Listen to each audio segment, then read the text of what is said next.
कि आपके साथ अब गलत नहीं होने देंगे। ये यहाँ पे जो अपराध बढ़ रहा है, हम चाहते हैं कि हम मीडिया के माध्यम से देश को बताना चाहते हैं, राष्ट्रपति को बताना चाहते हैं कि यहाँ पे राष्ट्रपति शासन लागू करिए, नहीं तो ये हमारे लोग यहाँ सुरक्षित नहीं रह पाएंगे। बांग्लाয় কি এবার রাষ্ট্রপতি শাসন, ভারতীয় সংবিধানের 356 ধারা লাগু হবে আমাদের রাজ্যে এই বাংলায়, নাকি 356 ধারার বদলে 355 ধারা মানে কেন্দ্রীয় বাহিনী নামাবে উপদ্রব এলাকায়, সন্দেশখালীর মতন এলাকায়? এমন পরিস্থিতিতে পৌঁছে গেছে মমতা বন্দ্যোপাধ্যায় রাজ্যের প্রশাসন, মমতা বন্দ্যোপাধ্যায় পরিচালিত রাজ্য সরকার। ভয়ঙ্কর রিপোর্ট রাষ্ট্রপতি দ্রৌপদী মুর্মুর টেবিলে পৌঁছে দিল জাতীয় তফসিলি কমিশন, এসসি এসটি যে কমিশন সন্দেশখালী ঘুরে আসার পর, সন্দেশখালীর মা বোনদের সঙ্গে কথা বলে আসার পর যে রিপোর্ট তারা তৈরি করেছিল, সেই রিপোর্ট পৌঁছে গেল রাষ্ট্রপতি দ্রৌপদী মুর্মুর হাতে। এবং সেখানে পরিষ্কার বলা হয়েছে সন্দেশখালীতে যে ঘটনা ঘটেছে, তৃণমূল নেতাদের তরফ থেকে যেরকম অত্যাচার করা হয়েছে এই তফসিলিদের প্রতি, তাতে এই বাংলায় একেবারেই আইনের শাসন নেই। মমতা বন্দ্যোপাধ্যায়ের পুলিশ এবং প্রশাসন নাকে তেল দিয়ে ঘুমোচ্ছে এবং তৃণমূলের চটিচাটা হয়ে কাজ করছে। রাষ্ট্রপতি শাসন এখানে জারি করা যেতেই পারে, রিপোর্ট দিয়ে দিল জাতীয় তফসিলি কমিশন। আর কি হলো? আমাদের রাজ্যের পক্ষে ভয়ঙ্কর কিছু ঘটনা আজকে ঘটলো, সবটা দেখাবো এই গুরুত্বপূর্ণ প্রতিবেদন। শেষ অবধি দেখুন। আমি মানব, দা নিউজ বাংলায় আপনাদের স্বাগত জানাচ্ছি।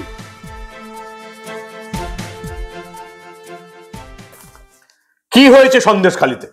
রিপোর্ট জমা পড়ে গেল রাষ্ট্রপতি দ্রৌপদী মুর্মুর কাছে। ভয়ঙ্কর রিপোর্ট। কিভাবে তৃণমূলের নেতারা দিনের পর দিন এই বাংলার মায়েদের বোনেদের ইজ্জত নিয়ে খেলা করেছে, রিপোর্ট জমা পড়েছে রাষ্ট্রপতির কাছে। কিভাবে তৃণমূল নেতারা আমাদের নারীদের, মায়েদের, বোনেদের, মেয়েদের কিভাবে একেবারে দাস হিসাবে ইউজ করেছে, নিজেদের বিছানা গরম করেছে, রিপোর্ট জমা পড়ে গেছে রাষ্ট্রপতি দ্রৌপদী মুর্মুর কাছে।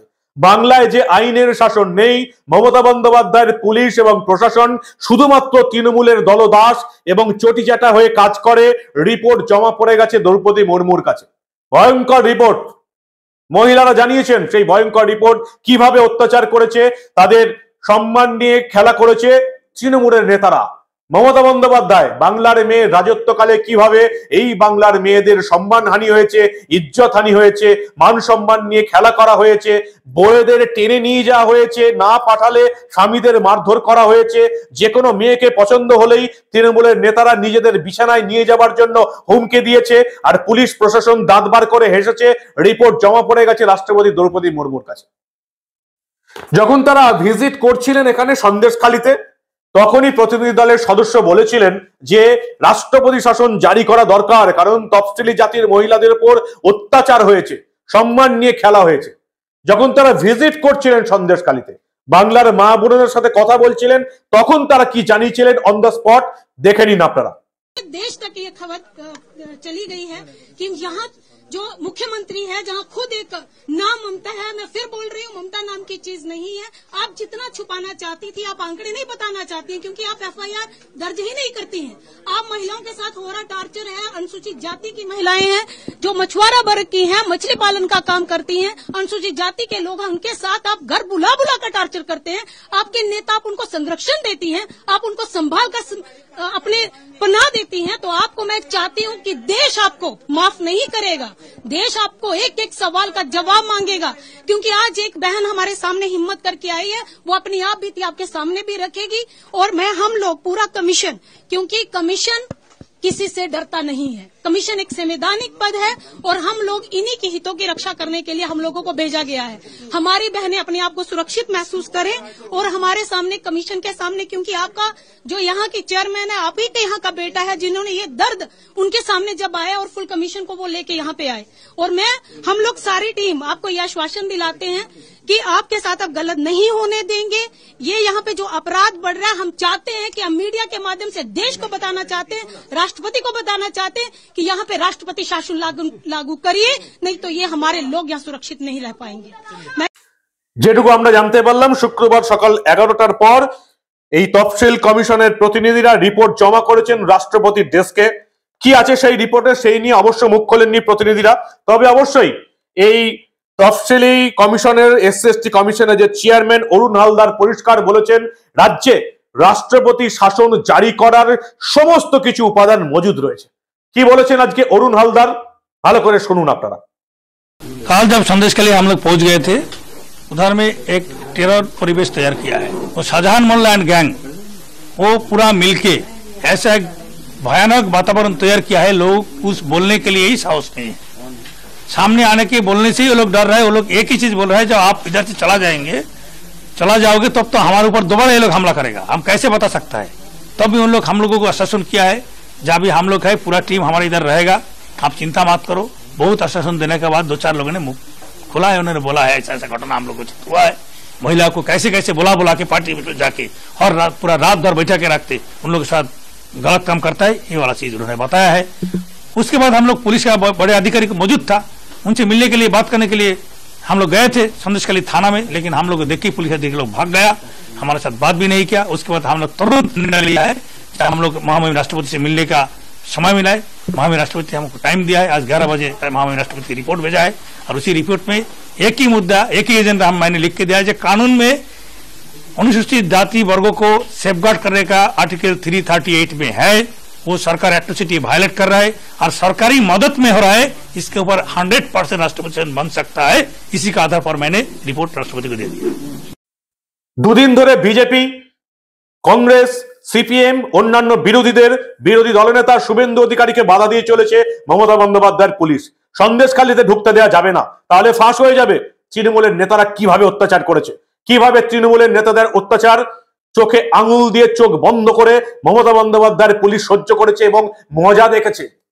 যে মমতা বন্দ্যোপাধ্যায়ের পুলিশ এবং প্রশাসনের আমাদের নিরাপত্তা দেখার কাজ, তারা রীতিমতো তৃণমূলের নেতাদের সাহায্য করেছে আর মজা দেখেছে।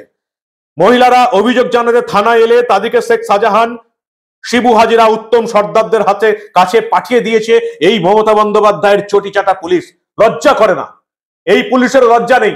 আমাদের ট্যাক্সের টাকায় মাইনে হয়, সারাদিন ধরে তোলে, আর সেই আমাদের বিরুদ্ধেই এরা কাজ করে চলে। কি ভয়ঙ্কর অভিজ্ঞতা দেখে গেছেন তফসিলি কমিশন। তারা রিপোর্ট জমা দিয়েছেন রাষ্ট্রপতির কাছে, রাষ্ট্রপতি শাসন জারি করার জন্য, না হলেও অন্তত 355 ধারা জারি করার জন্য। 356 সংবিধানের এবং 355 কি আছে এই দুটি ধারাতে? একেবারে গোদা বাংলায় যদি আপনাদের বলতে হয়, তাহলে 356 ধারা হচ্ছে পুরোপুরি রাষ্ট্রপতি শাসন। সংবিধানের 18 নম্বর ভাগে এটা পরিষ্কার রয়েছে যে কোনো রাজ্যের সরকার যদি সাংবিধানিক শর্ত মেনে রাজ্য শাসনে ব্যর্থ হয়, এখানে মমতা বন্দ্যোপাধ্যায়ের প্রশাসন, পুলিশ একেবারে ব্যর্থ। কেন্দ্র সরকার সেই রাজ্যের নির্বাচিত সরকারকে বরখাস্ত করে রাজ্যের আইনি, সাংবিধানিক এবং প্রশাসনিক দায়িত্ব নিজের হাতে তুলে নিতে পারবে। কিন্তু আমরা জানি সামনেই লোকসভা ভোট 1-2 মাসের মধ্যেই, ফলে কেন্দ্রীয় সরকার এখনই 356 ধারা বা রাষ্ট্রপতি শাসন জারি করবে না, কিন্তু 355 ধারা জারি করা যেতেই পারে। কি আছে এই 355 ধারাতে? গোদা বাংলায় যদি বলতে চাই, তাহলে 355 ধারাতে কেন্দ্র সরকার নিজের বাহিনী নামাতে পারে, অবশ্যই রাজ্যের অনুমতি পেয়ে এবং রাষ্ট্রপতি যদি বলে তবেই। এখানে পরিষ্কার বলা আছে যে কেন্দ্রের কিন্তু রাজ্যকে অন্ধকারে রেখে 355 ধারা জারি করতে পারবে না। যদি রাষ্ট্রপতি চান, রাজ্য চান, তবেই কেন্দ্র বাহিনী এখানে মোতায়েন করা যাবে। রাজ্য সরকার এবং রাষ্ট্রপতির সম্মতি লাগবে। রাজ্য সরকার চাইলে তবে কেন্দ্র পদক্ষেপ করতে পারবে, না হলে রাষ্ট্রপতি সরাসরি পদক্ষেপ করতে পারবেন যদি তিনি মনে করেন এই একটি জায়গায় আইন শৃঙ্খলা বলে কিছুই নেই, কেন্দ্রীয় বাহিনী মোতায়েন করলেও তাদের রাজ্য পুলিশ এবং প্রশাসনের নির্দেশে পরামর্শ মেনেই চলতে হবে। আদালতের এখতিয়ার নেই 355 ধারা বা 356 ধারা প্রয়োগ করার, তবে আদালতের কিন্তু এই অধিকারটা আছে, এই বিচার করার অধিকারটা আছে যে 355 বা 356 অনুচ্ছেদ জারি করার সিদ্ধান্ত ভুল না ঠিক সেটা বিচার করতে পারবে আদালত। তাহলে কি আমাদের রাজ্যটা 355 দিকেই এগুচ্ছে?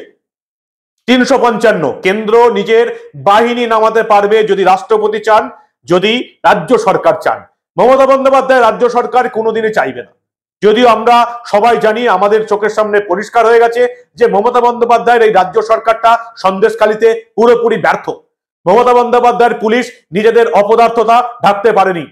শেখ শাহজাহান যেদিন ইঁদুরের গর্তে লুকিয়েছে, তার কয়েকদিন পরেই সাংবাদিকদের সামনে মুখ খুলেছে এই বাংলার নারীরা। বাংলার মেয়ে রাজত্বকালে এই বাংলার নারীরা কতটা অসুরক্ষিত, কিভাবে তাদের সম্মান নিয়ে ইজ্জত নিয়ে ছেলে খেলা হয়েছে তা সন্দেশখালীর মহিলারা প্রমাণ করে দিয়েছে। এবার কি 355 ধারা? রাষ্ট্রপতির কাছে রিপোর্ট জমা পড়ে গেছে এবং সেই সঙ্গে আজকে সুপ্রিম কোর্টে আর্জি জানানো হয়েছে।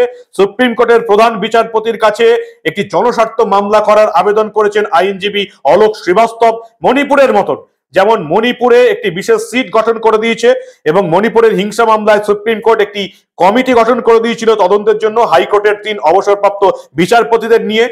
সন্দেশখালীর ক্ষেত্রেও এইভাবেই হাইকোর্টের অবসরপ্রাপ্ত বিচারপতিদের নিয়ে একটি কমিটি গঠন করে দিক বা সিবিআই তদন্তের নির্দেশ দেওয়া হোক। অলোক শ্রীবাস্তব দৃষ্টি আকর্ষণ করেছেন সুপ্রিম কোর্টের প্রধান বিচারপতির। অন্যদিকে রাষ্ট্রপতির টেবিলে এসসি কমিশনের তফসিলি কমিশনের রিপোর্ট জমা পড়ে গেল যে মমতা বন্দ্যোপাধ্যায়ের রাজত্বকালে সন্দেশখালীতে আইনের শাসন নেই, মমতা বন্দ্যোপাধ্যায়ের পুলিশ দলদাস হয়ে কাজ করছে, তারা বাংলার নারীদের সম্মান রক্ষা করতে পারছে না।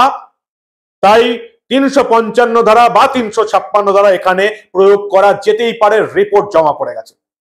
কোনটা করা উচিত রাজ্যপালের, রাষ্ট্রপতির? কোনটা করা উচিত? রাষ্ট্রপতি কি করবেন সেদিকে আমাদের নজর থাকবে। আপনারা দেখতে থাকুন দা নিউজ বাংলা। আপনারা কি বলেন, কোনটা করা উচিত মমতা বন্দ্যোপাধ্যায়ের রাজত্বে এই বাংলায়? 355 ধারা, উপদ্রুত এলাকায় কেন্দ্রীয় বাহিনী নামাতে হবে, নাকি সরাসরি 356 রাষ্ট্রপতি শাসন? মমতা বন্দ্যোপাধ্যায়ের পুলিশ যেভাবে দলদাস ছটিচাটা হয়ে কাজ করছে তাতে এই রাজ্যে প্রশাসন বলে, আইনের শাসন বলে কিচ্ছু নেই। তাহলে কি রাষ্ট্রপতি শাসনই এই রাজ্যের, এই বাংলার একমাত্র ভবিষ্যৎ? আপনারা কি বলেন? আপনাদের মূল্যবান এবং গুরুত্বপূর্ণ মতামত জানান দা নিউজ বাংলার কমেন্ট সেকশনে। আর দেখতে থাকুন দা নিউজ বাংলা। আমরা কোনো ঘটনাই চেপে রাখতে দেব না।